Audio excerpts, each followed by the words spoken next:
What is up, everybody? Welcome to another episode of Limited Resources. This episode number 369. My name is Marshall. I'm one of your Limited Resources, and joining me on the line from Denver, Colorado, it's Luis Scott-Vargas. Luis, how are you, sir? I'm doing all right, Marshall. I'm doing all right. How are things? You missed a great show with Owen last week. We missed you, of course. We always do. But Owen, as usual, brought the thunder. He had some great stuff, man. That kid just gets it, you know? Yeah, Owen certainly knows what he's talking about. I also got a chance to watch Owen's stream quite a bit this week because the Vintage Cube is up, and for whatever reason, he got the bug to stream. He kind of goes in streaks when it comes to streaming. And I tried to draft the Owen Turtenwald deck last night in the Cube, which features such all-stars as Crater's Claws, Seasons Past, Palancron, stuff like that. And Soulfire Grandmaster, you definitely don't want to forget that one. And I had all the pieces of the puzzle. I had everything I needed to make the Owen Turtenwald special work, and I failed miserably. I won a grand total of 1 games with the deck and realized that, as it turns out, I'm not quite as good at Magic as Owen is. I have seen him post a bunch of decks with Crater's Claws in them. So yes. He's won with them too. Obviously, I don't know how, since I couldn't do it myself. So we've got the Kaladesh Sunset show this week. It is time for us to say goodbye to Kaladesh. Not, of course, entirely. It'll still be one of the packs of the upcoming draft format, with Ether Revolt being the other 2 packs. But still, this is it's that time of year for us to put a stamp on Kaladesh and look back at the format, see what it taught us, see what we learned from it, see what cards we overrated, underrated, we wish we could change, we yelled about the most, we hated seeing on the other side, we still can't, all that kind of stuff. We're going to get into all that today on the Kaladesh Sunset Show. Before we get into it, of course, I want to mention our sponsor, ChannelFireball.com. They're the exclusive and premier place to go on the internet for all of your Magic needs. Anything that you need Magic related, you're going to find it at ChannelFireball.com. You can find content for free. You can find singles, sealed product, supplies, all that kind of stuff on the store side of Channel Fireball. And, they're going to get the stuff out to you quickly. Maybe you've got some holiday money burning a hole in your pocket. Channel Fireball is a place to go if you're looking for Magic goods. And we do hope that you'll check them out. You can also support the show directly via the Patreon, patreon.com/limited resources. You set an amount per episode. It takes that much. You could set a monthly cap, and it's really easy to set up, super easy. You get a lot of really cool benefits from being in the Patreon. I'm always trying to work on as much as I can to try to make it, a cool value proposition or whatever. And one of the things you get is you get entered into a set of giveaways. And this week, hold on, let me see what I got here, Louise. How about this one? I've got a Nissa versus Ob Nixilis dual deck. I found a couple of dual decks that I had gotten before, and I decided, you know what? I'm giving them away. They're all going out. We give away Elspeth versus Kiora, which, by the way, Owen said he has one of those and has been making Huey and other people play against him with Elspeth versus Kiora, and he said it was pretty fun. This one is Nissa versus Ob Nixilis. This one is going to go out to our supporter named Matthew. He's from Edmonton, Alberta. Matthew Rubliak. Thank you so much for your support, Matthew. We really do appreciate it.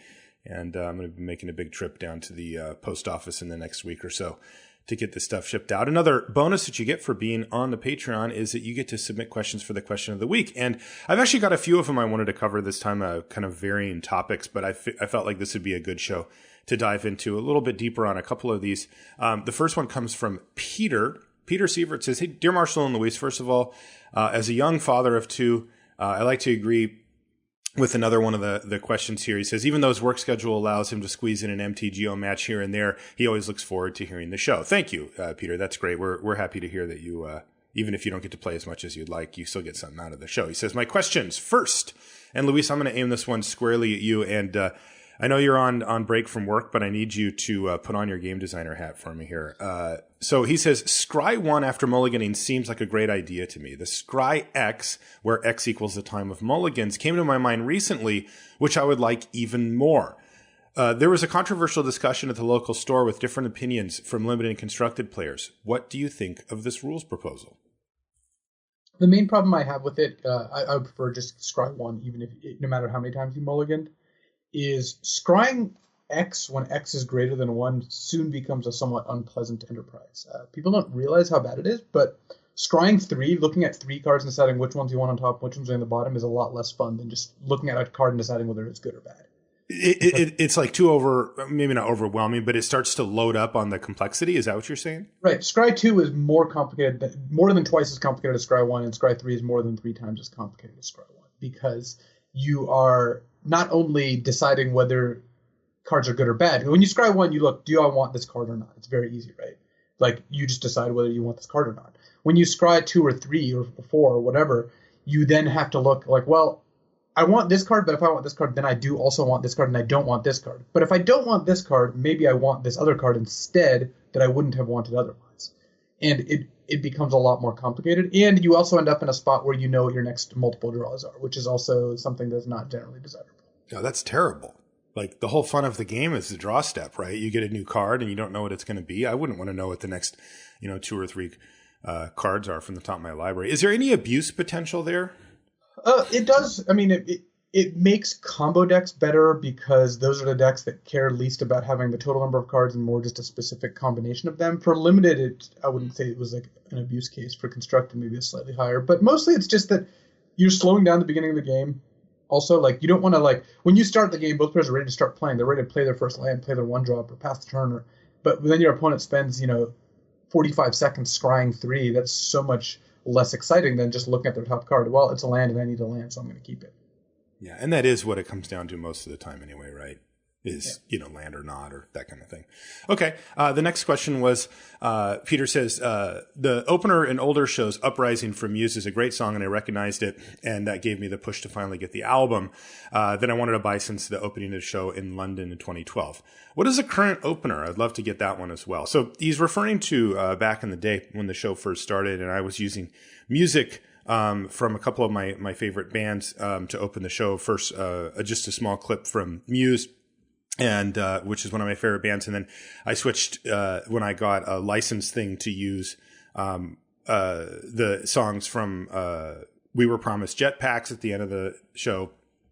And but then what ended up happening was the licenses expired and I wasn't allowed to use it anymore. And it's really muddy about what you're allowed to do exactly with music. There's something called fair use, which lets you use certain lengths of songs without paying for it, and then I ended up paying for the other part. But it gets really complicated, and at some point when I quit my job and did the Kickstarter and the Patreon and stuff, I said, all right, look, this is too gray area for me to really navigate, and nobody's really come down and said, like, firmly, like, if you ask the music industry, they say, well, you can't use it at all. And if you asked, the not music industry, they'll usually say something like, well, there's limits and you can do some things, but it's not really clear. And in my mind, I was like, I'm just going to avoid this because I just don't want to have a liability of any type. So I decided to do what I did. And that brings us to answer his question, which is that I had that piece of music made, actually. That was from a talented artist that I know named Bradley Rains. I'm going to put his Twitter in our show notes here for anybody else that is looking for music like this. I contracted him to do it. I paid him to do it, and he went back and forth with me over the kind of sound that I wanted and which part of it. And we worked on that, for a week or so, and then kind of got to the one that I was happy with. And so that's what that is. It's an original piece of music that Bradley wrote specifically for the show. So you can't really buy the album, but you can tell Bradley that you like his stuff, or if you need anything for content that you're doing or something like that, he might be able to help you out. Again, I'll put his Twitter in the show notes. Thanks for the question, Peter. Our next one is a little bit different, and I'm going to answer it in part, but it's more serving as a reminder for me. This is from Glycan. He says, hey, LR, I've been listening since the days of the Rocket Report with Ryan, which old school listeners will remember that. My question is more behind the scenes rather than content based. He says, what equipment do you use to record the show for CFB content and streaming? I'm interested in such details as microphones, audio software, editing software, screen captures for streams, etc. I've started my own YouTube channel. It's called Glycan Gaming, for the shameless plug, he says. Yeah, why not? And I'm curious about what equipment to strive for and new software that I want to use. Seeing your setup would also be interesting. Thanks for the show. So I'm not going to go through everything here because it's a little cumbersome, and there's a good portion of the audience, it's like, I'm never going to, make my own podcast. I don't care. So what I'll probably do is make a post for the Patreon. I'll make it viewable by anyone though. So, even if you're not a patron, you can go to the Patreon feed and you'll be able to see that post. But the basics of it that I wanted to talk about on here was just that, I think it's generally incorrect to focus too much on the technical aspects of it. Yes, you do need to have something, right? You can't make the content without something. But when I first started the podcast, I got a microphone that was not expensive. I was using a laptop that was medium expensive, but nothing crazy. A laptop, mind you. And this is when I first started the show. This is in 2009. So the laptops then weren't that great. And I was using that. And the software I used to edit the show came with my computer. It was a Mac, and I used GarageBand, which came with it. I've since graduated from that stuff as we've gotten a little more technical on the show. But the truth is that, for the first like 2 or 3 years, that's what I used. I used a microphone that you can get almost anywhere. I used, that was, I think it was $60 or something like that. I can't remember. I used a laptop that I just had. I didn't go out and buy anything specific. And I used free software that came on my computer to make the show. So, I think the lesson to be learned is that it's best to focus on content rather than producing the content. That said, I'm a super big nerd on this stuff. I love all of this, the microphones and the computers and the software and all that stuff too. So I love to kind of rub my hands together and get dirty. So we'll do that. And I'll get into the nitty gritty for people that want to know, just because I love that stuff. But again, you can buy a headset, like a gaming headset, a cheap one, a Logitech gaming headset for $30 or whatever, and it's going to sound pretty darn good. And then and right away, you can just ignore the whole microphone thing and just focus in on what it is that you want to talk about, how often, and all that kind of stuff. So I'll put up a post like that at some point, where I go over each of the things that we use to make the show and the streams and stuff. But, focus on the content, and then you can worry about that other stuff later.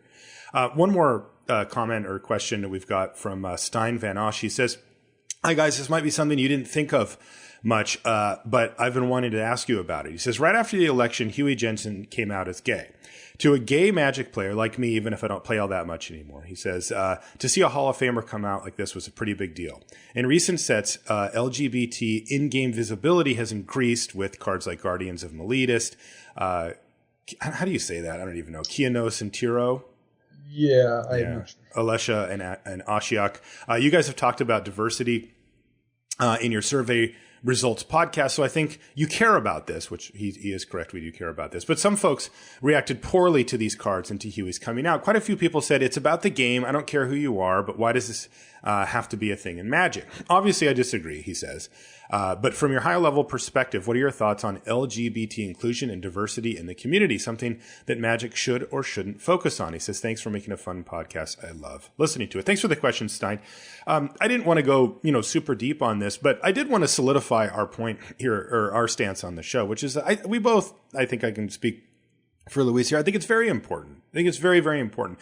I understand the notion of, look, it doesn't matter who you are. It's just about Magic. I get where you're coming from. That's almost an enlightened stance of just saying, look, it doesn't matter, who you are, what color you are, what you like, what religion you are. Let's just talk about Magic cards. I don't need any other, political controversy, anything like that thrown into my little world of Magic. And I think that for people that have really kind of hit that state where they're very accepting and tolerant of everybody else, that probably works fine for them. The problem is that when you're one of the people who aren't like that, you will get criticism and you will feel the pressure and the heat from people who aren't as enlightened as you. And so I think that it's not really fair to take the stance of, hey, it doesn't matter to me, so therefore it shouldn't matter. It does matter. The problem is that just not everybody's like you. And so what's going to end up happening is if somebody does come out as gay or says, any number of different, identifiers or things that people like to discriminate against other people on for whatever reason, that can paint a target on them. And it is important to push inclusivity and to be open to that and to talk about it. Because there are still groups of people who disagree, who think that that's wrong or whatever, for whatever reason, they don't like people like that or whatever. And, some of those people happen to play Magic. And, I think that if you're the one who stays quiet and doesn't say anything, then you never really discourage that person from having that attitude. And I think that attitude is something that should be discouraged. And so for us on the show, I think it's super important. And when I saw that from Huey, I was really impressed by his courage, and I thought that it was a great thing for him to do. And I think one of the biggest pluses was for exactly this, for people like Stein, who said, look, I saw that, and that made me feel good and made me feel okay, and I thought it was a big deal. And, I think that was the biggest upside. So yeah, I mean, if there's any question, our stance on the show has always been and will always be that inclusivity should be pushed, it should be talked about, and we fully support it here. I agree. I think that what you said is important, and it's just important to remember too that it's easy for people to say like, "Hey, it should just be about Magic" when they're not members of groups that have to face. Yeah, this. That's the key. Okay, last Crack-A-Pack for Kaladesh. Oh yeah. All right, this one comes from, actually, this is a cool one, Luis. This one comes from Cal, a listener from Dubai who drives to Abu Dhabi every week. Said it's quite a long drive, and he uses the podcast to get him through it. So, Cal, thanks for the pack. And let's see if we get anything sweet in this last one. We can kind of cruise through it, I'm sure, just because of we've all seen so many of these. Live Fast. I think not a card I would be particularly happy to first pick. You think that one should die young? Inspire Charge? A good card in the right deck, but again, not a card you want to start with because you don't know that you're in that deck, and it's not even crucial in the go wide deck as much as just having a good deck to begin with is. You know what's weird? Cal, coming from Abu Dhabi, he gave, the pack he gave us is one of those.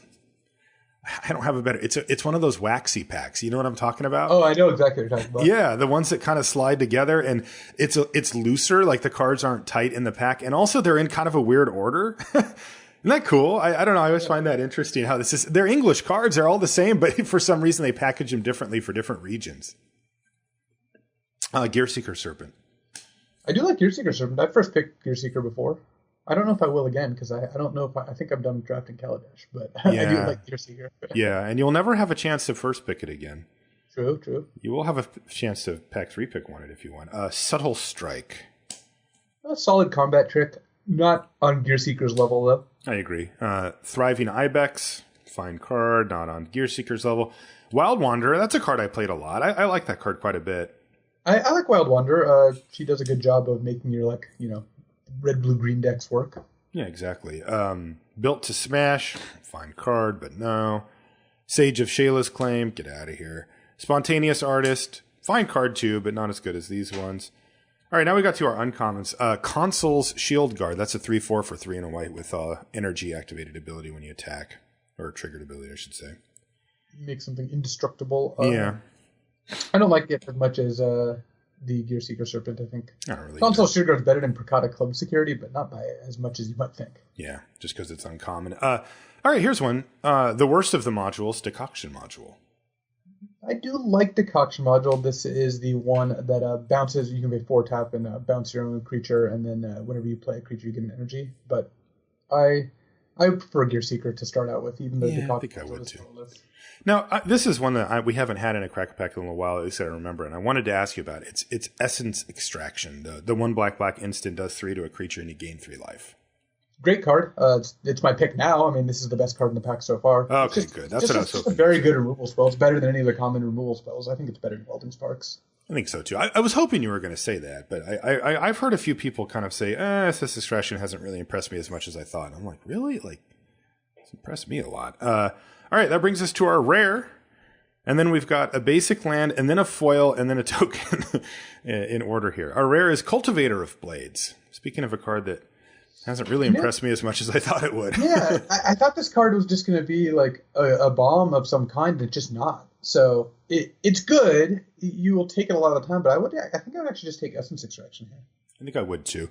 The thing about cultivator blades is that it does do a good job if you play it and put the 2 counters on it. You have any type of board presence, because it does represent a very large attack. The problem is that it's proven to be relatively easy to interact with, and I don't know why. I still read it and I still think, no, this is very good. This is just the type of card that you want to top your curve out at 5, and ideally put the counters on it so that you can attack and really get them. But yeah, it didn't really turn out that way. All right, Forrest, get out of here.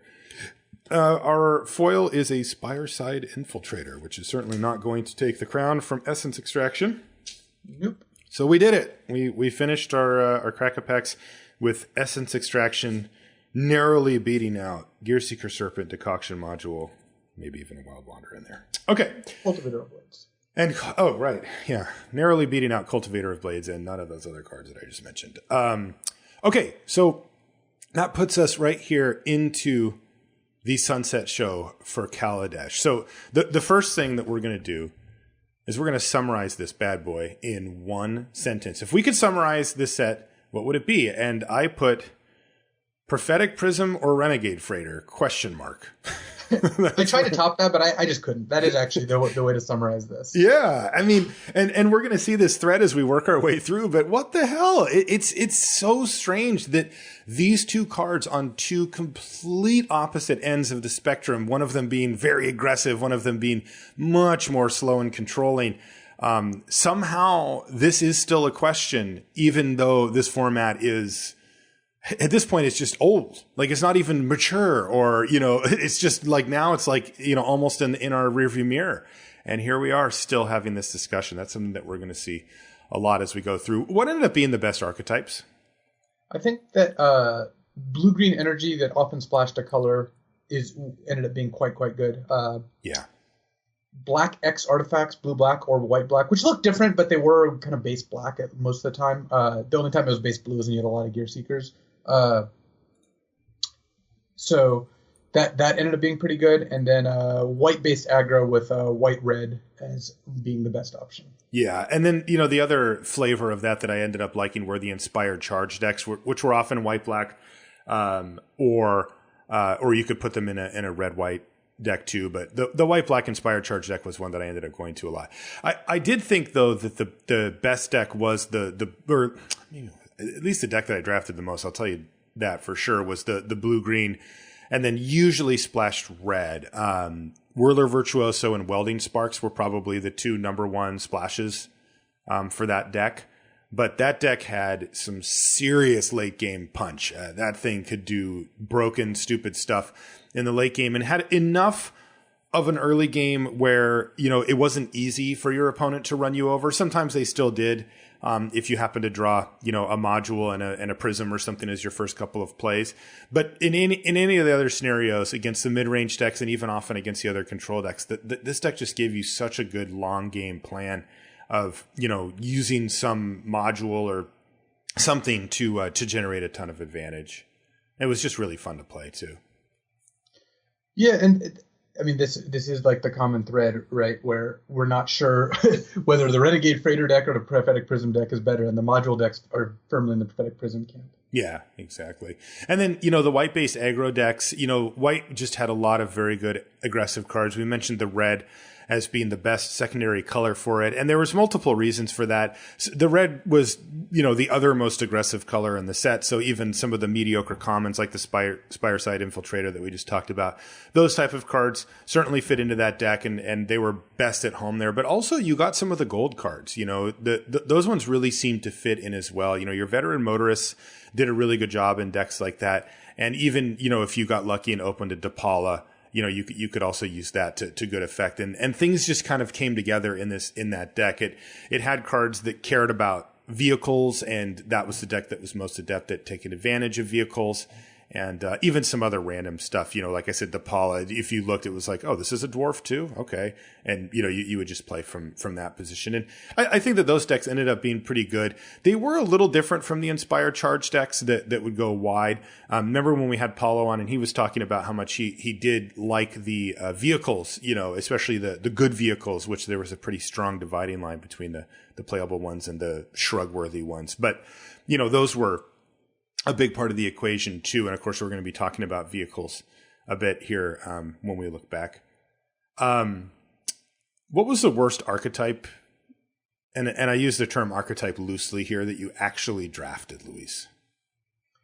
I actually drafted the Etherflux Reservoir deck a bunch, and I still don't think it was particularly good. Like, it was basically like a blue-based control deck that played Etherflux Reservoir and just played a bunch of spells afterwards and 50'd the opponent. And despite the fact that it actually managed to work a few times... You actually did it! Like, I saw it. Yeah, I can't say that it was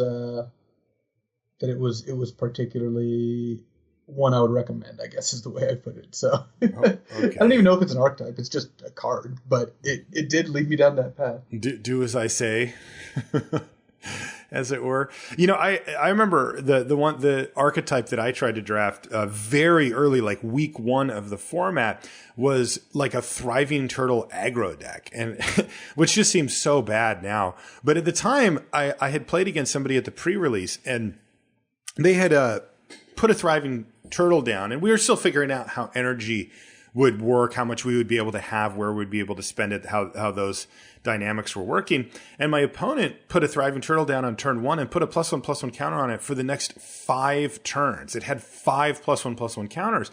And in another game, they had 3 or maybe even 4. I can't remember. And I remember thinking, okay, well, that turtle seems like it might be the real deal. Like if there's this much energy around, this thing is just like a consistent place to just put it, and it gets more problematic and more problematic as the game goes. Also, I'm always on the lookout for playable 1-drops, just because we don't get too many of them in an average set. So, you know, I'm looking at it like, man, I'm going to beat down with these turtles. This is going to be great. But I have to say, this is before I had enough perspective on the set to realize how unsupportive blue was to aggro strategies. And I mean, it was not good. Like, the turtle is the only one, and that's not even an aggressive card. It's just a card that I saw a little niche that I thought, well, maybe it could be aggressive or you know, fit into a certain role. And the truth is that not only was blue horrifically bad at supporting aggro, but the turtle wasn't even that great. Like, my opponent just had a good energy deck, and, you know, with a lot of energy sources, and your average deck didn't have as many as that. So the turtle would usually end up being like, you know, maybe 2 power or something like that. But it was rare that it would get up to the 3, 4, 5 range in your average game. So that was the one that I took a stab at early, because I, you know, took a small sample and just said, well, that might be good. And the good news is I learned pretty quickly that was not very good. What funky rare did you always hope to see or, you know, want to build around? I loved building around Metallurgic Summonings. Oh, yeah. Metallurgic Summonings Diabolic Tutor was like my favorite 2-card combo, because if you don't have the Summonings, you can Diabolic Tutor for it. And if you do have the Summonings, Diabolic Tutor makes a 4/4 and you get another spell, like a Tezzeret's Ambition or something. Yeah, so, that's not bad. I mean... I just really liked drafting that. Yeah, I mean, I have to, like, rein you in a little here, though. The game where you go Diabolic Tutor, Metallurgic Summonings, next turn play Metallurgic Summonings, you are going to have a very difficult time surviving taking turn 4 and turn 5 off there. Well, yeah, but that's why you have Consulate Skygates in essence. Sure. For me, it was definitely Panharmonicon, which is, you know, a card that I kind of shooed away in the early stages. But you know, it was an interesting discovery to find out exactly how much, like, is it worth it if you play a card and you get an extra 2 energy out of it? Not really. But so many of the cards in this set have enters the battlefield abilities. So many, even if they're minor, and they do add up enough. And the fact that it opens it up to non-creatures, you know, for cards like Prophetic Prism and stuff, really did, you know, make it so that you could go off, and then, you know, God forbid you had a Cloud Blazer or 2 in your deck. Then it's just stupid. And so at some point I decided, okay, I'm doing it. You know, I was kind of off it for a long time. All right, I'm doing it. And basically, when I opened up a Panharmonicon, I just viewed it as an invitation to do dumb stuff. Now, I mean dumb kind of on both sides of the sword, because sometimes you get to do actual just crazy good stuff in the game where you're like, this is dumb, you know, the Cloud Baser stuff. But also, it's sometimes just dumb, like, to play that card. And, you know, Panharmonicon asks a lot of you to play it on turn 4, take that entire turn off, and just not do anything else to the board. And then on top of it, you have to play things after that actually trigger and that matter. Like if you go Thriving Rhino, okay, you've got two things, but if you're behind, the extra energy is not really doing much. So, there's definitely scenarios where it wasn't good enough. But if you built around it, you could get an obscene amount of value with Panharmonicon. And like I said, the thing I liked about it was that I use it as my excuse to draft those type of decks. Yeah, it did give you a reason to be like, well, I don't need win conditions. I don't need this. I don't need that. I just need Panharmonicon. And sometimes it panned out. Sometimes it didn't. I just need Panharmonicon. That's my new motto. Here we go, Luis. Which cards were we most wrong about during the set reviews, and which cards really surprised us one way or the other? The one that stood out the most was Midnight Oil. That was the one that kind of in the early stages of the format, you and I had to kind of eat some crow on. We gave it a very low grade, and it ended up being, I would call it like a B range card, a B minus, maybe a B, somewhere in that range. And that was one that I think it was just hard to grade. Like looking at it now, after having played with it, things are so much more clear. And by the way, I waited all of one weekend. I first picked it the next weekend for Science after getting a lot of our listeners saying, hey, I played Midnight Oil at the pre-release and it was actually pretty good. Especially because, they had seen that ahead of time too after we gave it that grade. And I was like, no, they're right. This is actually pretty darn good. But that was the one that really stood out early to us. It was just that, cause we gave it an F or something like that. And it ended up being, we hedged a little bit, but yes, we underrated it. Yeah, exactly. What about you? Any other ones stood out for you? Impeccable Timing. I don't remember exactly what grade we gave it, but I know that it ended up just being way worse than I thought it was. I almost never wanted to play that card. I just didn't want it in my deck. Yeah. The interesting thing about Impeccable Timing was how poorly it lined up with all of the combat tricks in the set that people did play. The aggro decks definitely played their build to smashes, their build to last, and all the green combat tricks. And all of them effectively trump Impeccable Timing. And that's bad, because there's definitely scenarios where you're like, they're like attack and, you Impeccable Timing, and now you're just taking more damage. It's like, oh no. And so, yeah, I agree. Impeccable Timing went down. The other one, I don't actually remember what we gave it. I'm sure that we, saw the potential in it. I would give us credit for that. But that, an initial starting point would be a little low was Era of Innovation. Right. And yeah, because like Era of Innovation is the type of card that when you read it, it's like, well, there's some stuff going on, but my God, it's asking a lot, right? Like you have to play all your stuff off curve and it only triggers on artifacts and artificers, which is like kind of this narrow range of cards. It makes you draft your deck a little bit differently. And then when you finally get to the big payoff, it's big. I mean, you get 3 cards, but it's like that's a lot of work to get 3 cards. The thing that I didn't appreciate about it was that it's not only that, it's also an engine. It's a total engine card in the energy decks, especially with Whirler Virtuoso, but with other stuff too, where it's constantly generating you more energy. And as long as you had a place to play or to put that energy, Era of Innovation was a card you just wanted to stick around on the battlefield. And then the really neat part about the card, just that I didn't appreciate fully at the time, was the sort of dual nature of it. Because there was other decks where my whole goal was just to crack it for 3 cards. I put it in the deck just to be like, well, this is my energy sink.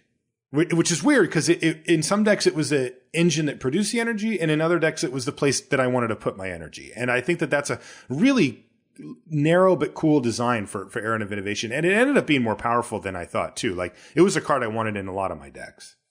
Yeah, it ended up being it kind of felt like the backup plan of using it as a draw 3 was good enough, especially since it powered a lot of other cards. It ended up being like quite a strong card. Yeah, I liked it quite a bit.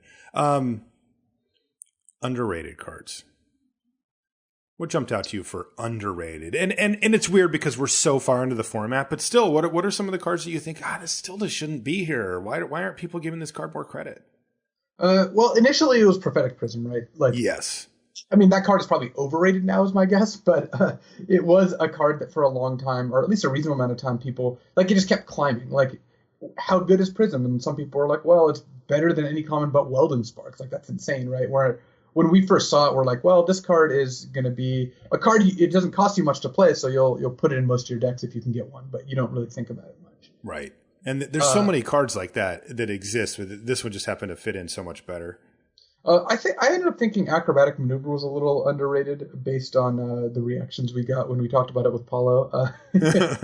I do like Acrobatic Maneuver. I think the card ends up putting you up a card enough of the time, or at least half a card when you get like a token or something out of it and draw a card, that I'm not unhappy putting it in my deck and taking it like round 5th or 6th. Yeah, one of the cards that that crept up on me a bit was Dukara Scavenger, which I don't think is a good card. I think it makes the cut some percentage of the time in the black decks, but I thought it would be unplayable. And I don't mean reading the stats. I thought it would be unplayable. I just thought it wouldn't match up well with what I saw in the rest of the format.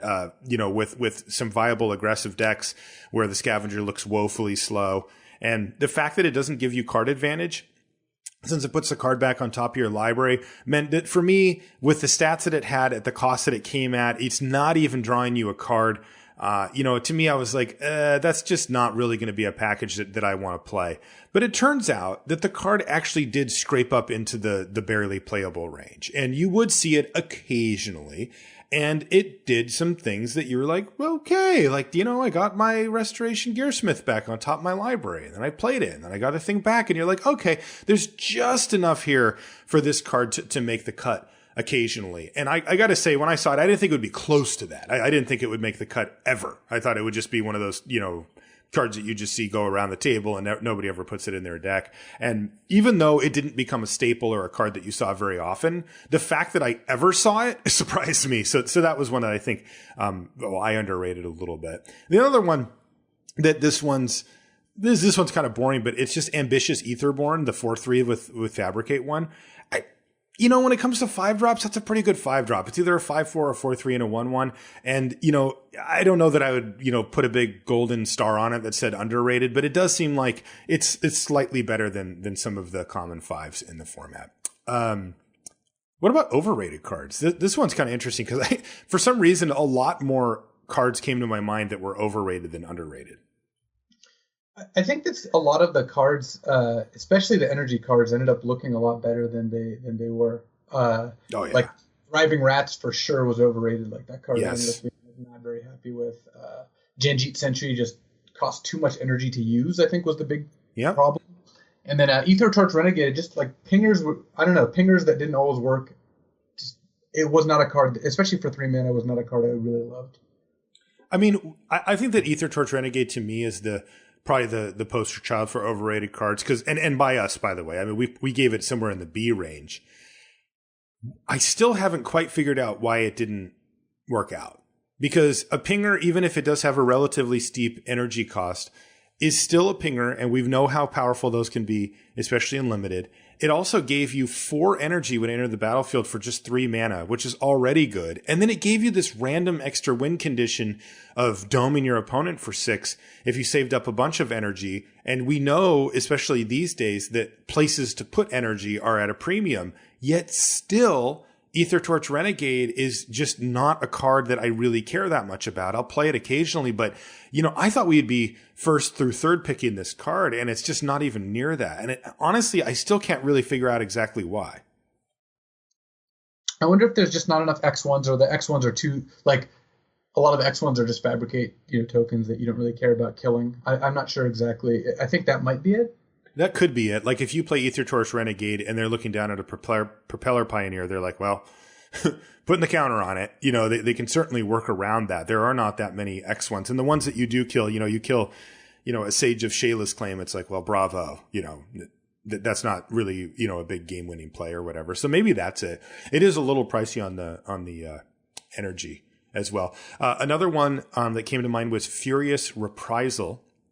Looked like, to me, the type of card when we first saw it that I would assume I would play it in every deck that was red, which, to be fair, I still do. But I think I thought it would be a solid 2-for-1 style card where occasionally you dome your opponent for 2 and kill a creature, but for the most part, you're using it to really clean up your opponent's board.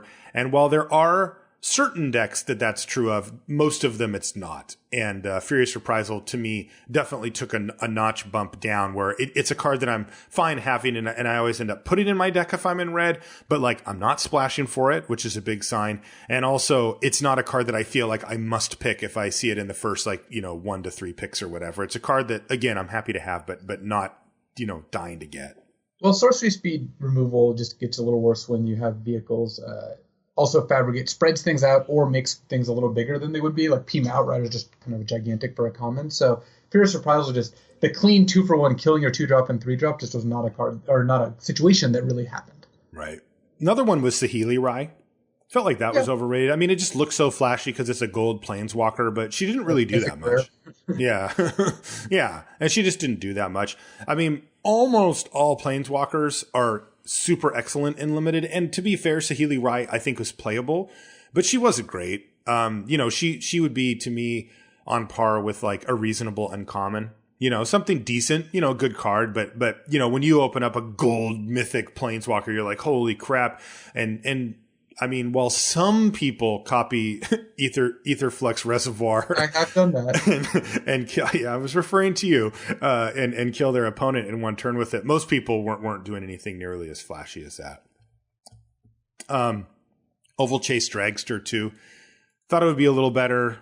Maybe it's just too many one-powered creatures floating around to make it great. And I did think it was still playable, but not really. Yeah, I thought the card was fine. I wouldn't say it was like too bad. All right, I've got a good one for this next one. What were the most controversial cards? We talked about Midnight Oil as being one, though it ended up not really being controversial because we just immediately rescinded our position after having played with it. But here's one that I do find controversial. Even now, Minister of Inquiries.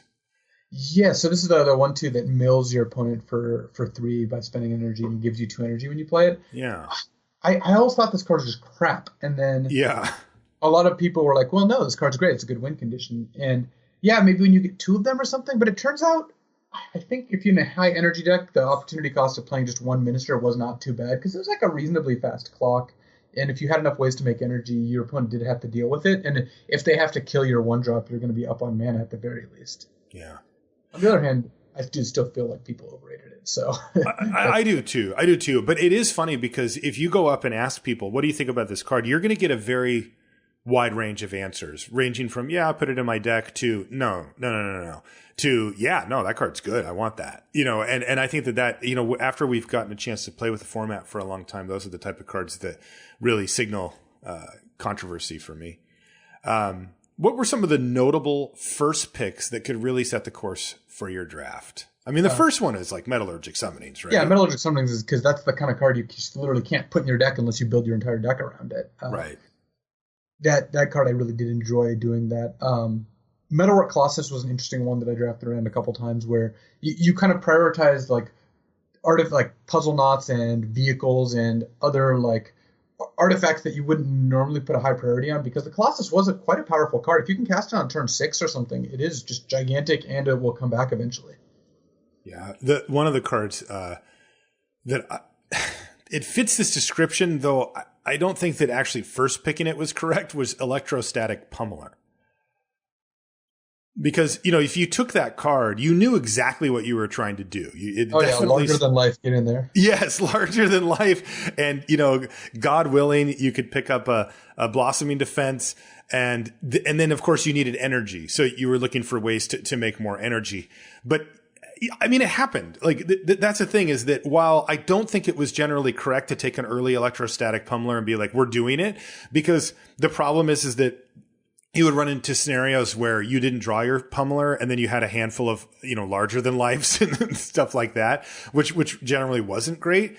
But I mean, people did huge amounts of damage in limited matches with Electrostatic Pummeler. Like that was very real. I remember that happening pretty consistently. People were, okay, I'm going to take that back. Not consistently, pretty inconsistently. But when they did, it was really sweet. I mean, they were doing 600 damage and stuff like that. Because it turns out doubling. I did like 70 something. I thought that was like pretty sweet. Was it lethal? Oh, yeah. Yeah, that's good enough then. I mean, you say that, but remember the time when you did Etherflux Reservoir on your stream for 50? I mean, your opponent was at 46. Like, that is true. It was barely enough. I still can't believe that one. You need to pull that as a clip or something like that. I don't think people would believe me if I told them that. What's the biggest groan test for this? And the one that I came up with was Virtuous Gearhulk, the stupid green Gearhulk, because like it was so brutal because it's so early in the game. They're just like, turn 5, play this, and you're just like, what? Like you look at your hand, and unless you have a way to kill it, they are going to just stomp you with an 8/8 trample at the worst. And a lot of times they played it and they got a 4/4 or 5/5 trample, and then there's tacking you for a bunch that you didn't have coming. And it just felt so difficult to deal with, because even if you were able to kill the Gearhulk, it often left its legacy behind, which was enough to kill you anyway. So to me, that was the one that whenever anybody played it, I'm just like, really? Really? Like that's what's happening? You're putting 8 power and 8 toughness on the board for stupid 5 mana.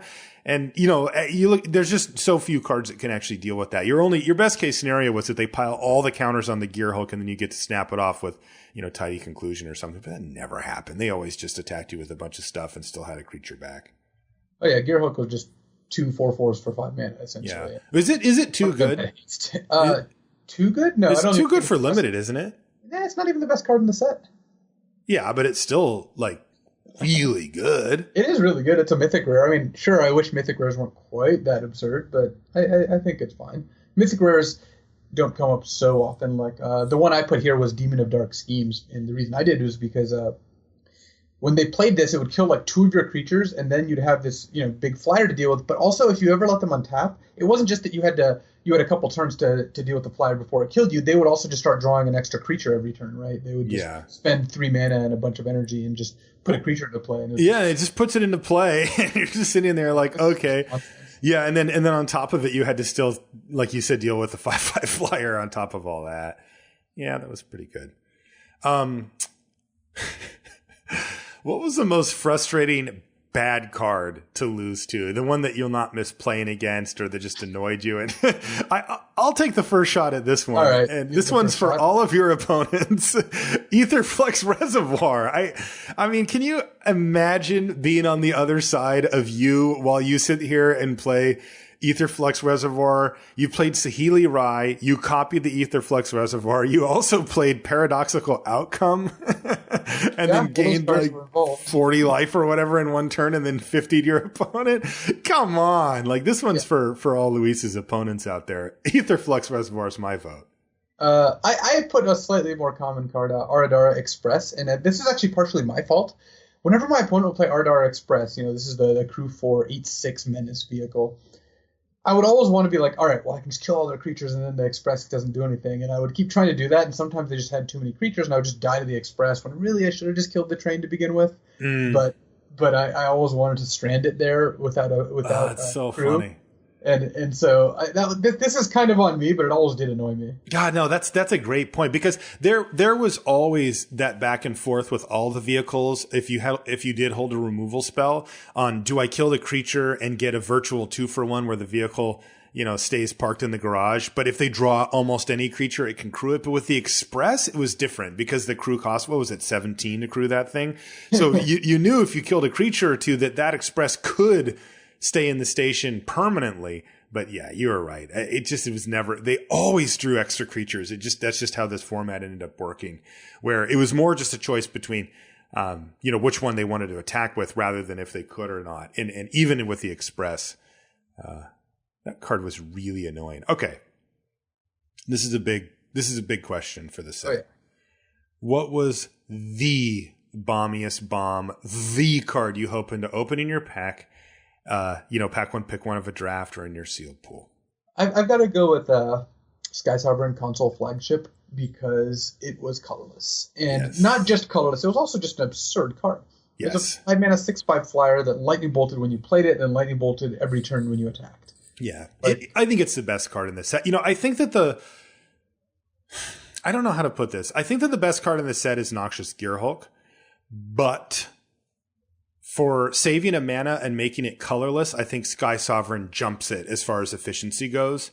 And I think that your win percentage is higher with Sky Sovereign in your deck than with Noxious Gearhulk. It's just that simple. And then when you put the two side by side, which you won't, see, but if you were to start your draft off with one or the other, the Sky Sovereign is so much better, being not double man, it goes into literally every deck that you're going to play in the format, where the Noxious Gearhulk, sometimes black's not open and it ends up staying in your sideboard, which is just a disaster, if you compare it to the times that you always get to play Sky Sovereign. So, yeah, I think that Noxious Gearhulk has the best effect, but I think that Sky Sovereign is a much more powerful card in a vacuum. I think if I knew that I'd have a good enough, like if I knew black was going to be open in draft, or I knew I had enough black cards to play Gearhulk and sealed, I would rather have a Gearhulk. Like in the average black deck, I think Gearhulk is probably better than Sky Sovereign, but it's by so little, and Sky Sovereign being colorless is what nudges it over the top. Okay, well here, how about this then? It's pack 3, pick one, and you open up a foil one of these and a non-foil one of these, and you are in black. I would take the Gearhulk. Gearhulk's also, I think, easier to abuse because if you pick up cards that let you like Restoration Gearsmith. Oh yeah. And you can get back Gearhulk from the graveyard, or you have cards like Acrobatic Maneuver. Like those cards work better with Gearhulk because the trigger is more powerful than Sky Sovereign, and it's easier to get back the Gearhulk. I guess Restoration Gearsmith and Forgotten Find both get back both, so maybe that's not the best example, but so I guess in that case they're tied, aren't they? Because all the things that get back creatures get back artifacts too. Interesting. Yeah, that's weird. But I still think that the Gearhulk is a little bit more abusable, so I end up going with Gearhulk if I know I'm going to play black for sure. Well, I actually there is one card in the set that doesn't get back artifacts but does get back creatures. Yeah. And I had the extreme pleasure of performing this action, which was Demon of Dark Schemes getting back Noxious Gearhulk. Okay. I did that in a draft. I didn't really factor that in. Yeah, so do you want to change your words? Yeah, it was mine. So I played it, they killed it. I played Demon, it killed some stuff. Just like you said, they shrugged, passed the turn, untapped, and I bought back my gear. I think it was my crowning achievement in the format as far as value goes. Like, without doing anything, like I probably did some stupid Panharmonicon stuff that was more, but like combining two bomb mythics like this is just such a crushing blow. I mean, I remember my opponent, it was at my friend's house, at Adam's house, and my opponent, I think it was Alex, and he was just like, okay, just like attack you for 5. That's just nonsense. Like your opponent should be able to just call foul at that point. Yeah, I mean, like if he would have flipped the table over, I don't think I would have, taken it personally. Okay, this is an important sort of capper as well. What was the best common for each color? I'm going to tell you the ones that I picked, and then you tell me if you would switch them or add something else. And what I did is I picked it, and then I put if there was a close second place. Right. So for white, I have Glint Sleeve Artisan as the best common, with Revoke Privileges being the honorable mention. Do you agree? I agree with that. It looks kind of funny, but I think that I'd rather have Artisan in my white decks than Revoke Privileges. Yeah, I think so too. It is close though. In blue, I took Gearseeker Serpent, and I gave Ether Theorist the honorable mention. Do you agree with that? I do. You will. This is the one that changes a little bit later. Because right. Gearseeker in pack 3, for example, doesn't have the same value because you know what your deck looks like. But yes, I think Gearseeker is better than Ether Theorist. Okay. In black, I put Tidy Conclusion as the number 1, with Dune to Operative being the honorable mention. Not very controversial. Okay. In red, I took Welding Sparks with no... Oh, there's nothing close. Welding Spark's the best red common. It might be the best green common, too. Yeah. And speaking of green, I put... this one is a little bit more difficult because there are many good green commons. I put Thriving Rhino as my best one, with Pima Outrider being the honorable mention, but there's still the Seed Sculptor, which I think is a really solid card, and the Tiger's good, too, but not quite that good. Hunt the Weak, yeah. So green is a little interesting where, I think pick one, pack one. If you're in the unfortunate position of first picking a green common, I would rather have Thriving Rhino because it's a 3-mana play and all the other plays are more expensive. Okay. And it's more powerful than Seed Sculptor, which I guess is a 2-mana play. But later, Thriving Rhino, Pima Outrider, Hunt the Weak, Reparting Tiger, and Kujar Seed Sculptor are all so close that you'll just have to go by what your deck needs more. So it's not like Welding Sparks or Tidy Conclusion where you're like, I'm going to take this card, It's more like, oh, well, I've got enough 3s, so I guess I could just take a more powerful 4-drop. Or I really need a 2-drop, so Kujar Seed Sculptor's getting in. Or I need interaction, so I'm going to take this Hunt the Weak. I already have a lot of beefy creatures. For colorless? I'm taking Prophetic Prism or Renegade Freighter, but I mean, I know this is just a setup. Like, I know. I even put in our notes the eternal question of Kaladesh, because like this says where which side of the the coin you fall on here. Are you a Prophetic Prism person? Or are you a Renegade Freighter person? So I'll let you at home decide. But I think for the purposes of Luis and I, we're both Prophetic Prism But we are who we are. people. Yeah, I can't deny my true nature. This one's a lot harder. What was the best uncommon in the set? And I'm going to give you kind of a list of ones that I pulled. I already know my answer. Oh, you already know? Okay, good. Well, here, I'm going to throw some at you because there's a lot of very, very good uncommons in this set. So Sky Whaler Shot, great uncommon. Harness Lightning, 2 mana, instant speed removal, kills a lot of stuff. Fairgrounds Warden, pretty good. Ether Meltdown in blue, not quite up to snuff, I don't think, for these, but a very good card. 2 mana, instant speed, effectively removal in a lot of scenarios. Arborback Stomper. That card's really good. Long Tusk Cub, that card's great. Cloud Blazer, obviously, amazing. Unlicensed Disintegration if you can cast it. Probably the best removal spell in the set. And Whirler Virtuoso was another one that I put on here.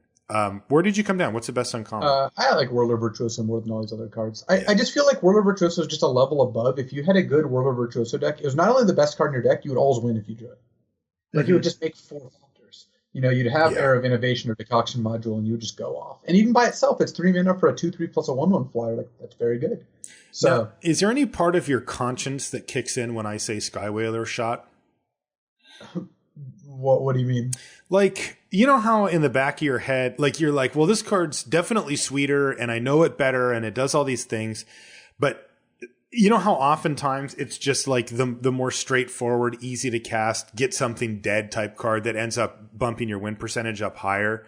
And I chose Sky Whaler Shot as the example because it fits that description. Do you think that Sky Whaler Shot in your deck, like, let's say if you picked it early, I don't want to do pack one, pick one because of the gold versus not gold thing, but that it could just bump your win percentage higher than a card like Whirler Virtuoso, which sometimes is merely very good? There's some merit to that. I do think that Sky Whaler Shot is quite good. I think that would be another candidate for best uncommon. But I think Whirler Virtuoso just matters so much more to the Whirler Virtuoso decks, and I think those decks are good. Okay. Yeah, I like it too. And I also really like Unlicensed Disintegration, even if it is not in a color combo that I find myself drafting that often. If I can ever get that card into my list, I find it, to just be the best removal spell I can find. Let's take a journey to the other side here. Yeah. What's the worst card in the set? The biggest blank, the most last pick, just the garbagey, the one. So I have a few here. I have 3 contenders, and I'm happy to take nominations for other ones. Lost Legacy, Madcap Experiment, and I think my winner, Dubious Challenge. Oh, it's got to be Dubious Challenge. Yeah. Dubious Challenge is just a card that doesn't do anything. Like, it's just actively good for your opponent. If they could, there's not very many cards where it's like, I would choose to have this card go in the stack for my opponent. They don't even have to spend mana on it. It's just good. How do you get worse than that? Yeah, no, it's really here. I'm going to read it, by the way, for people that have forgot what it does.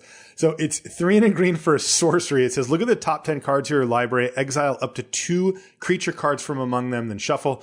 Target opponent may choose one of the exiled cards and put it onto the battlefield under his or her control. Put the best on the battlefield under your control. Card's so bad. Now, I do have a special note here for you too, Luis. Yeah. I would have put Aetherflex Reservoir on this list if it weren't for watching your streams and the shenanigans that you pulled with it. And by the way, I should note that this was multiple streams. I mentioned the Saheeli Rai game because that was kind of peak Aetherflux Reservoir, but this was not the only time that Luis activated that card and killed his opponent. So you did make a difference in the world by saving it from the list of worst rares or worst cards in the set. Yeah, I reservoired a couple people. Maybe there is something there. Who knows? Yeah, I don't think there is. This is a pretty funny one.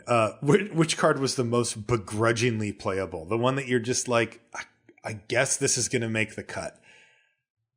I think for that, the one, there's like a couple answers. Prakata Club Security is like the best example of this because, like, if you put this card in your deck just can't be that good.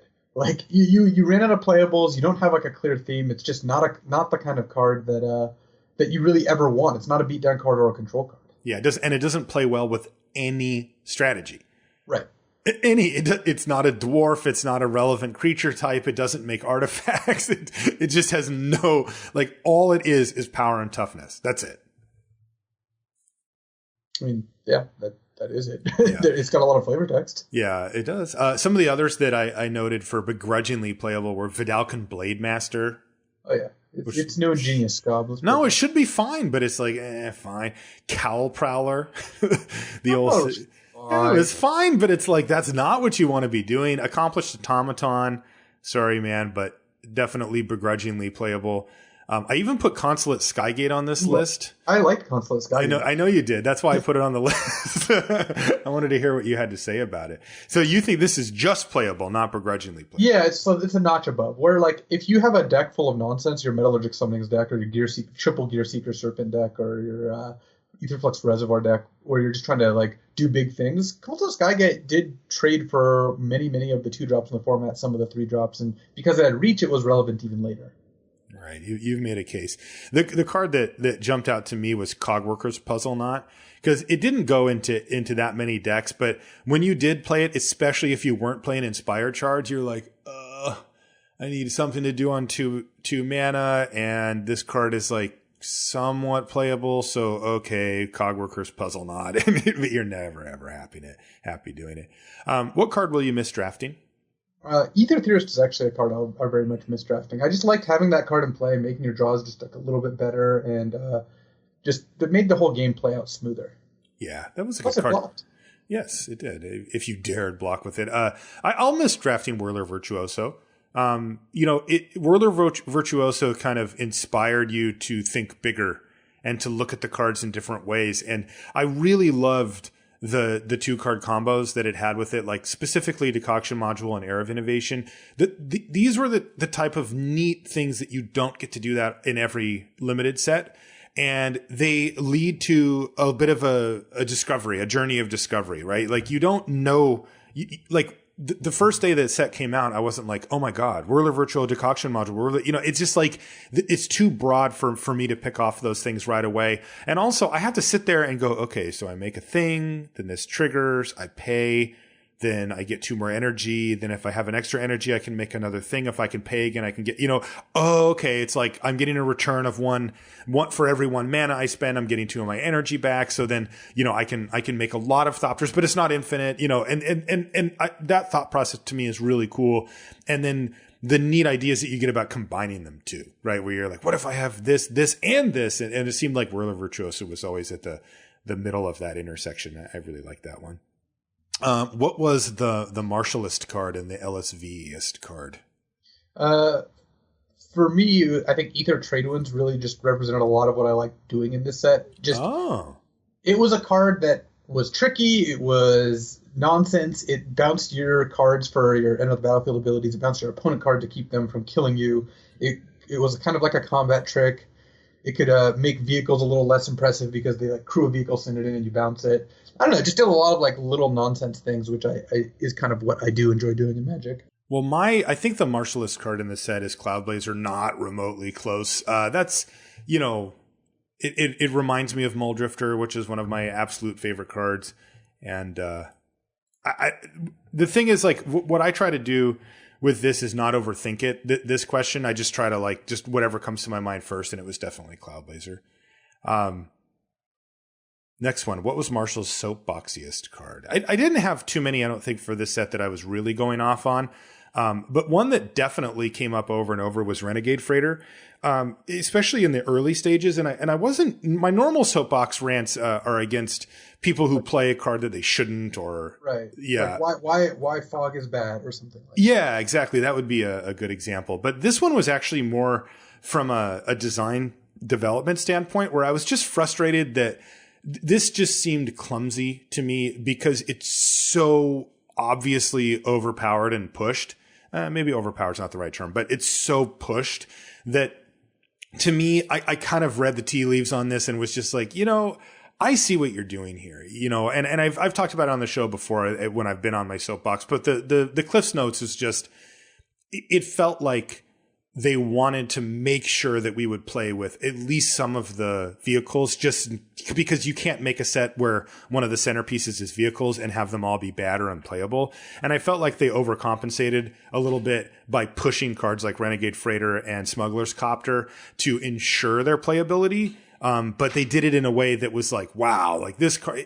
If you compare Renegade Freighter to the other common, and even some of the uncommon, vehicles, it's just a joke. Like the card's just so much better. And I wish that they would have spent a little more time tweaking it, even though you could tell that they did. Like they didn't just make it a straight 5/4, you know, it's worse on blocks, and they did some backflips to tweak timing it in response to the and you could still kill it with welding sparks and stuff like that. And I appreciated that. I did. I think that they ultimately they didn't break the format or make like a major mistake, but it did raise my eyebrow a little bit. Like as I've done this podcast and had people, like every one of my co-hosts has been an excellent game designer in their own right.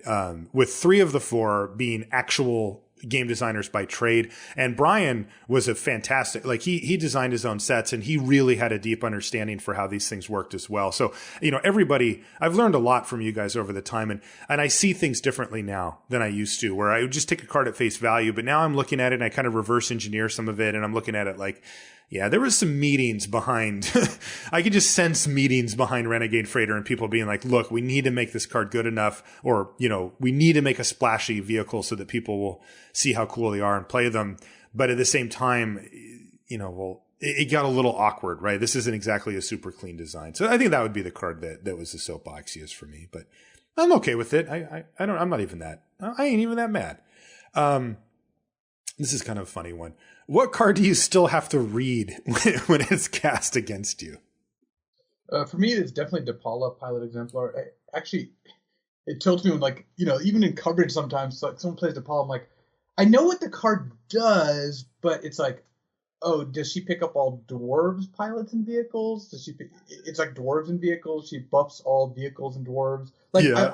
There's always this pilot part that always trips me out. But yeah. It turns out, I guess all the dwarves are pilots anyway, or all the pilots are dwarves anyway, so maybe that doesn't matter. I don't know. She is just very confusing to me. There's a lot of ruled text on that card for sure, and there's also these little wrinkles, like it's when she becomes tapped, which is a nice nod to vehicles, but you know, you also could easily think, well, it's when she attacks, right? Like, you know, there's these little things that just make you want to pick up the card and just double check. For me, it's Combustible Gear Hulk. Because that's a mythic that doesn't come up quite enough, but I'm always like, how many cards is it? And what am I taking? Or what's my choice? Like, am I choosing? Are you choosing? Like, I always forget exactly how it goes together. Like, I can read it. I could tell you what it does. This is the classic hallmark of a card you have to read, which is that it's not like you don't know what it does, but you just forget one little, like, is it me choosing? Is it you choosing? Is it 3 cards? Is it 4 cards? Is it all the converted mana cost? Or, you know, you get to draw how many if you know, it's just these little, you know, numbers that you have to switch around. And I always just read that card. I'm like, what am I doing again? What was your most drafted card on MTGO? Select for Inspection. Ah. It wasn't that far ahead of Prophetic Prism and Accomplished Automaton, but Select for Inspection, I think, just because you get them last pick a decent amount of the time. Like, no one seems to like that card. I thought it was fine. I like it. Yeah, I don't love it. I like it. Mine was Ether Trade Winds. It was actually by a lot, too. Maybe I overvalued that card early on or something, but I had considerably more of those than the other cards. So, I don't know. I mean, the card was pretty good. I guess I should be happy that I have a decent card in that slot. Okay, this is a big one as we kind of start to wind things down here. And this is for you, Luis. From a design development aspect, how did this set fare? How are the mechanics? What were some of the wins, the losses? Give us your take overall now that we've had a chance to really dive fully deep on Kaladesh. I think the pros for Kaladesh were, it was very replayable, the draft format. There's just so many different themes going on.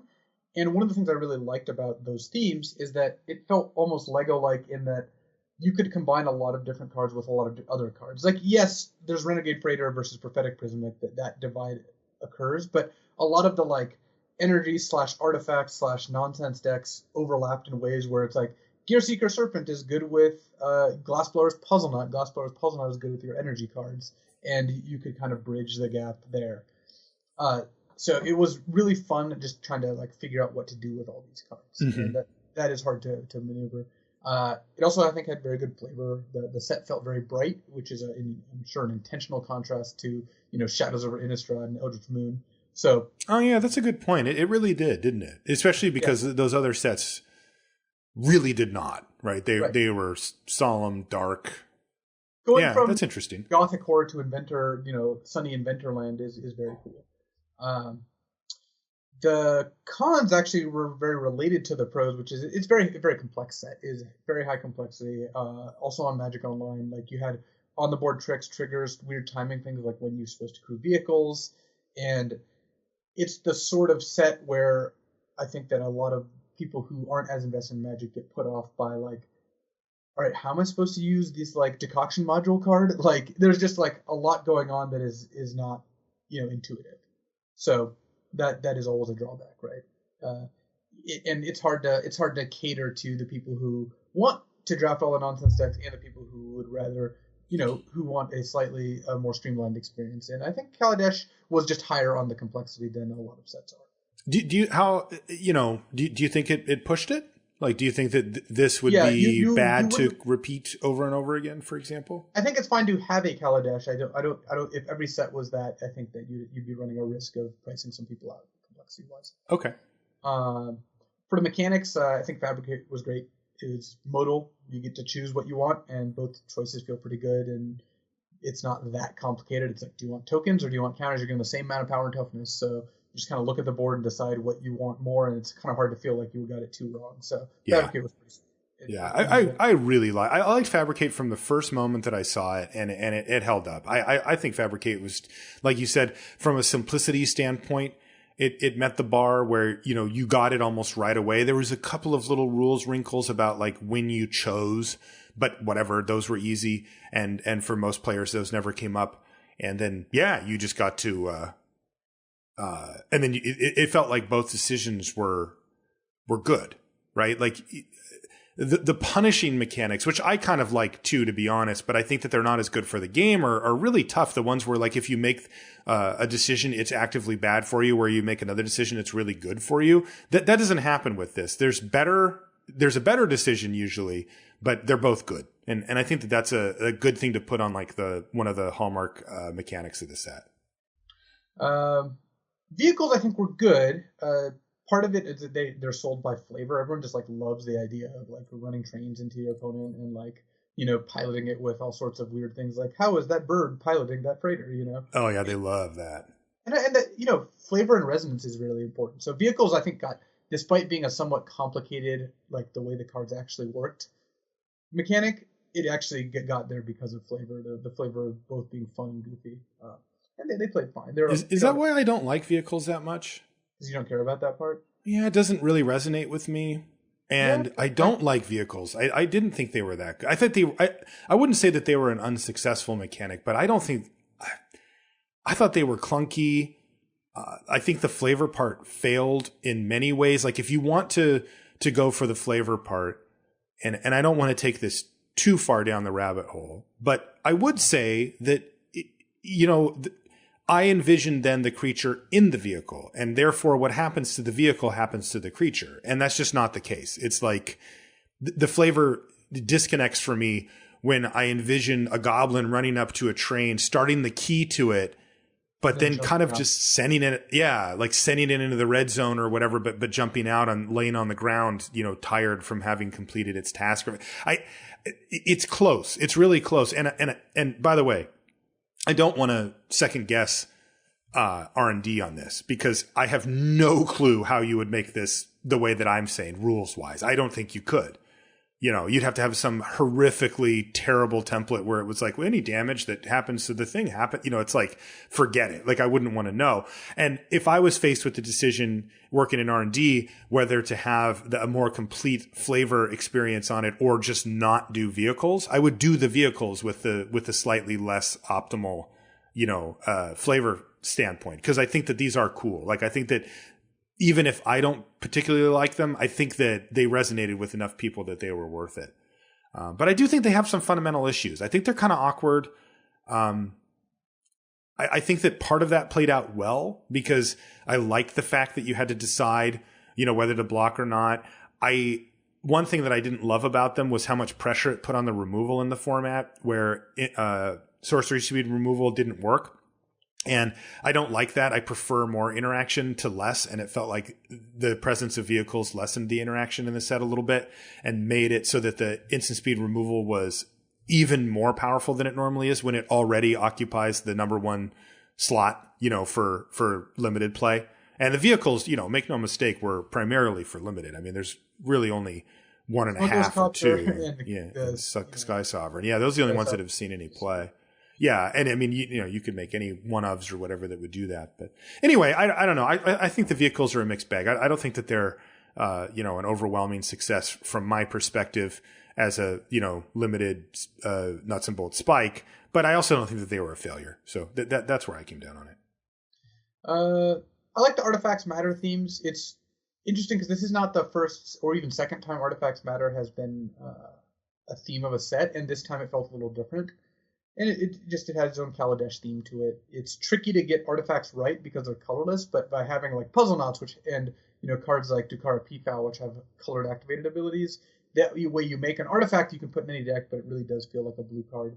Mm-hmm. Blue and black had a heavier payoff for artifacts, which was good because it gave you a direction. Like you're not red-green artifacts very often. Mm-hmm. Yeah. So I think the Artifacts Matter theme was a lighter touch than we've seen in something like Scars of Mirrodin or Original Mirrodin, but still pretty good. Yeah. Energy was interesting. So it played well within the set. I think Energy, largely the commons made Energy and then spent it, so they felt fine by themselves. The uncommons didn't always do that, but you could figure out ways to combine them in ways that felt good. The problem is once you leave Kaladesh, Energy becomes almost like a non-entity. Because it's such a parasitic mechanic, it works with itself. Where you look at a card, like Whirler Virtuous or Aetherworks Marvel, and outside of the context of Kaladesh, it's like a very, very different card. And that doesn't matter for Limited, because Limited, you're just going to play it inside the format where it is. So for our purposes right here, Energy, I think, was a success. Yeah. But, Magic is designed for a lot of different people, a lot of different ways to play it. If someone stumbles across some Energy cards in their collection in 2 years, what are they going to think about those cards, or what are they going to use them for? And it's going to be hard. That's where the Lego-like joy of Magic breaks down a little bit, where it's like, yeah, I could put Whirler Virtuoso into my red-blue deck I have in 3 years, but it's probably not going to do much besides make one Thopter. So it's a little less exciting in that context. So you would predict less staying power for these cards in formats that go on beyond our limited format here. Yeah, essentially. Huh. That's interesting. I wonder how much they factor that in when they design the cards. Because, like you said, the Lego thing's a big deal. It's a price you're paying. If you think Energy is good enough, then you do Energy. If you think Infect is good enough, then you do Infect, right? And you just pay the price that it's not going to combine quite as well with cards outside that context. Do you think that? We've seen Infect having a lasting effect because they printed just enough cards. Just enough, to make like a modern deck. If any one of those, didn't exist, and the deck falls apart. Right. Do you think that the Energy has legs like that? Is there anything? So far I haven't seen it. Aetherworks Marvel enough of a thing? Aetherworks Marvel in Standard. I don't know what will happen once it rotates out of Standard, though. Okay. That's interesting. I hadn't thought of that from a bigger picture perspective. I am curious. Do you think that Energy was worth that then? You said that the decision process is... Yeah, I think it did too. It was cool. It added another level and another currency, if you will, to the environment, which, like you said, it did have a cost with the complexity. There was a lot of dice flying around in Kaladesh, but Magic is at its core like a resource management game, and Energy has added another resource to manage, which is great for some people, maybe a little less great for others. Okay, yeah, I liked it. Okay, I am curious, but we have 2 more questions, but before we do. Maybe give it a grade. I'm just curious here. We got a good idea of the individual thoughts that you had about the pros and cons and the mechanics and stuff. But is it a success? Or yeah, I would give Kaladesh. I think for limited play, I would give it an A. I would too. I still played it, dude. I drafted this set a lot, like a lot, and I wasn't sure if I would. I think it had a broad enough appeal both for people who want to draft a set 30, 50 times and people who draft a set 5 times but like a lot of the flavor or the intuitive mechanics. Like, again, despite the complexity, a lot of the mechanics, like vehicles are, you crew the vehicle and you attack with it. Like, it does have that going for it. So I think Kaladesh was a success. Okay, cool. Yeah, I happen to agree. I think Cloud Standard is beyond the purview of this question. Yes, it is indeed.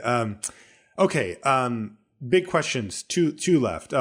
First one is what did this format teach us? How did it make us better at limited? What are the takeaways? And for me, the big takeaway that I'm going to have when I look back at Kaladesh is that even after having drafted it for 3 months plus and having drafted it countless times, we still don't have a consensus on what the best approach is, even among accomplished professional players. The truth is that it's likely that there are multiple good ways to attack the format, but in my mind, it makes that format very good. But at the end of the day, the question comes down to simply, are you a prophetic prism or are you a renegade freighter? And, again, we had, our opinions, other pros, but also we had, people like Paulo and I think that you and I both see the aggro side of the spectrum as being very strong here as well, but don't think that that's the only way to approach the format. And I just think that when we look back, this is going to be the unsolved format. This is going to be the format that we never really came down on exactly. No, you got to be attacked. Remember when Paulo said that he thought it was comparable to Zendikar as far as speed goes? I mean, what's the first thing that everybody says when you talk about Zendikar? They're like, oh, it's so fast. Oh my God, it was such a fast format. Wow. When you ask people about Kaladesh, are they going to say that? I don't think so. I don't think they're going to look back and go, oh man, what a fast format. Some people will. But other people are going to be like, dude, Whirler Virtuoso, sweet, right? And so that's going to be the legacy of this format, is that it's going to be one that we never really came to a consensus on, which is very rare. That does not happen very often. So I think it's really cool. Okay. Last question, Luis. Yeah. What was your favorite card in the format?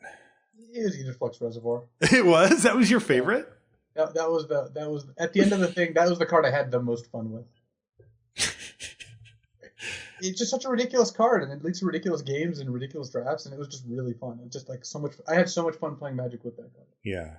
So mine, to the shock of no one, was Cloudblazer. I was absolutely in love with it at first sight.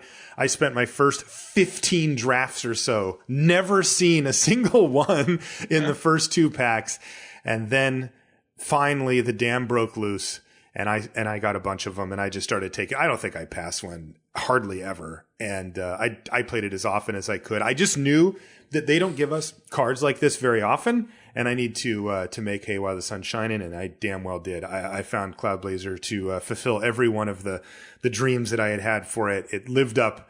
And it was awesome, and I'm going to miss you, Cloudblazer. But I still have 1 pack of uncommons to try to pick up my Cloudblazers. And I tell you what, I don't care what the cards Aether Revolt are. I'm just going to be drafting a bunch of blue-white decks and just praying for those Cloudblazers in the last pack, just clinging to it until it's gone. But yeah, that was my card of the set. Cool set. I think the set is going to be remembered quite fondly. I remember speaking to some people at Wizards of the Coast before the set came out, and they said, I'm not going to tell you anything, but I really like drafting this set. And I'm like, okay. And then I heard that from another person and another person. And I'm like, whoa. And, when you get that many people, kind of touting a set like that, it really does get you excited. And I have to say, I do think that this set lived up. I have my little nitpicks about some things here or there. But overall, remember when we were done with like Fate Reforged, we were talking about like, oh God, those bombs were so horrifically. We didn't have any talks like that. We're like nitpicking little mechanics or little cards, but overall the set was super fun and stayed that way for basically the duration. The only thing that could pull me away from drafting Kaladesh was Vintage Cube. That was it. That was the only thing that got me from drafting it. Otherwise, I'd still be drafting it today. It's hard to give much more praise than that. Okay, why don't we call it a show here? If you want to find us on social media, I'm Marshall_LR and Luis is LSV. I want to thank our sponsor, channelfireball.com. If you want to get going, you can start looking for pre-orders for not Aether Flux Reservoir. My God, that card. For Aether Revolt. I'm not sure when they go up on CFB, but they usually go up a couple of weeks before the set comes out, once the full set has been released. And then you can start pre-ordering. And so keep your eye out for that. Again, they'll get those pre-orders up as soon as possible. And then once they're up, you can just get everything you want in and just sit back. The day that they're allowed to ship it to you, they're going to send it in the mail and you'll get it as soon as possible. And no stress, real easy. You get your box, whatever it is that you like to pick up. To get your draft going. Maybe you can pick up a little bit of Kaladesh so you can do some drafts with it as well. Or any singles you want too, once those go up. And I'll let you know on the show too when the pre-release, the pre-orders are fully up. But check them out, channelfireball.com for that. That's going to do it for this week. Bye-bye, Kaladesh. We had a good run. And next week we've got some preview cards and rules and interactions and stuff for Aether Revolt. We'll see you then. Marshall, are you a fan of history? I am. Big fan. All right, because I'm going to tell you about some important things that happened today. Okay. Wait. What are you doing?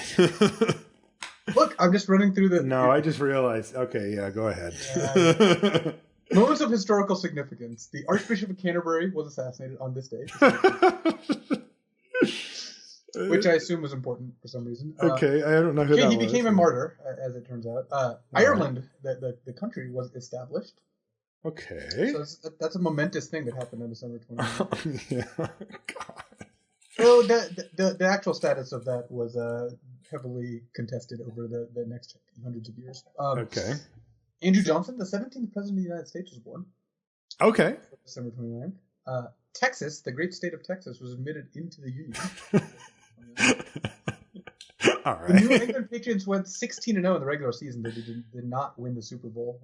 I have some sympathy for that.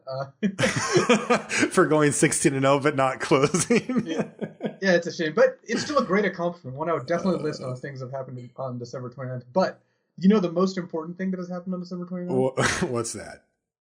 It's your birthday. Marshall was yeah, born. Yeah. The host and creator, or one of the creators of Limited Resources, which has brought joy to many hundreds of people probably over the course of 7 years. Many hundreds of Happy birthday, Marshall. Thank you. I appreciate it. Everyone listening, I'm sure. So it is Marshall's birthday. If this show, even if it goes up after this, feel free to wish him a belated happy birthday, because it was his birthday, and the best gift you could give him is a gift of a pack being opened, and so he can. Oh no! You're just gonna rally the troops, huh? Revel in the delights of what was there in that pack. God, look, if you want to make it a real present, you could make it into a crack-a-pack and be like, "What would you take out of this pack?" But yeah, even if you can't send him a present, you could send him well wishes. So. You really know how to do birthdays, but thanks. I figured it out pretty quick what you were doing. Well, that's why it was such a momentous thing, because you can figure things out so quick. So. All right.